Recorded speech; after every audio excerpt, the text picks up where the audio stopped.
जब हम मध्य प्रदेश के साथ में थे, उस समय ये था कि छत्तीसगढ़ जितना रेवेन्यू देता था, उसका वापस छत्तीसगढ़ को बहुत कम मिलता था।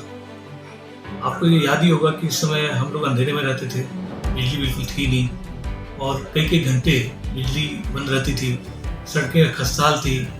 और दूसरा कि जो किसान थे, उनको यहाँ पे जो मुफ्त पंप जो मिलने होते थे 5 HP के, वो पंप भी बहुत कम मिले हुए थे।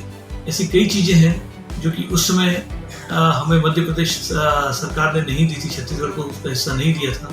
जितनी रेवेन्यू हम देते थे उसके अनुपात में हमको काफ़ी कम उन्होंने हमें देते थे। तो उसके बाद काफ़ी चीज़ें बदलाव हुई हैं। बदलाव तो मतलब नज़र आ रहा है। बदलाव ऐसा है कि बहुत अच्छी सड़कें हो गई हैं, बहुत हाईवेज हो गए हैं। पहले दुर्ग से रायपुर अगर पहुंचने की हम बात करें तो लगभग 1.5 से 2 घंटे लगते थे, 40 से 45 मिनट में हम पहुंच जाते हैं। और बिजली 24 घंटे है।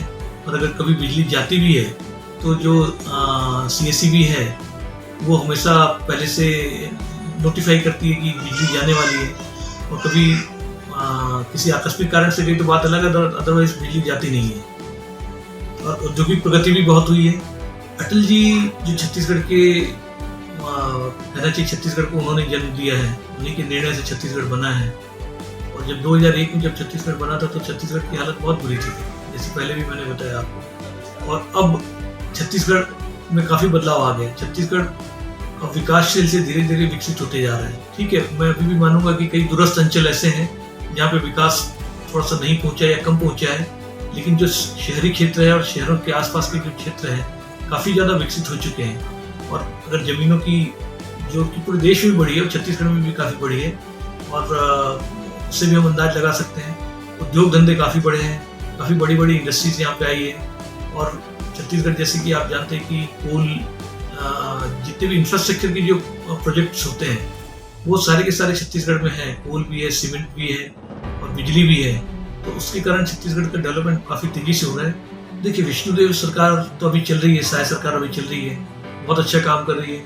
और अभी जो नक्सलियों का जो उन्मूलन हो रहा है ये काफ़ी काबिल तारीफ है कि एक हमारे छत्तीसगढ़ का एक ऐसा हिस्सा था जहाँ पे लोग जाने से डरते थे, जहाँ पर विकास नहीं पहुँचा था। अभी काफ़ी तेज़ी से जो नक्सलियों का खात्मा हो रहा है या उनकी आत्मसमर्पण की कार्रवाई हो रही है, उससे उस हिस्से को भी मतलब विकास मिलेगा, उस हिस्से को भी काफ़ी मतलब डेवलपमेंट होने का चांस मिलेगा। लेकिन बाकी जो हिस्से हैं छत्तीसगढ़ के काफ़ी डेवलप हुए हैं। रमन सिंह ने काफ़ी काम किया, काफ़ी बहुत अच्छा काम किया। नए रायपुर को भी विकसित किया और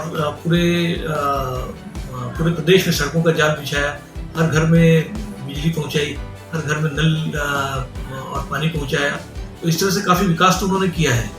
और उसके बाद आई भूपेश बघेल जी की सरकार।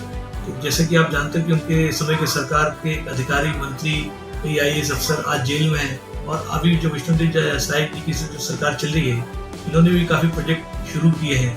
अभी जैसे रायपुर में नालंदा परिसर एक है, वैसे इन्होंने 21 जिलों में नालंदा परिसर बनाने की घोषणा की, कईयों में काम भी शुरू हो चुका है।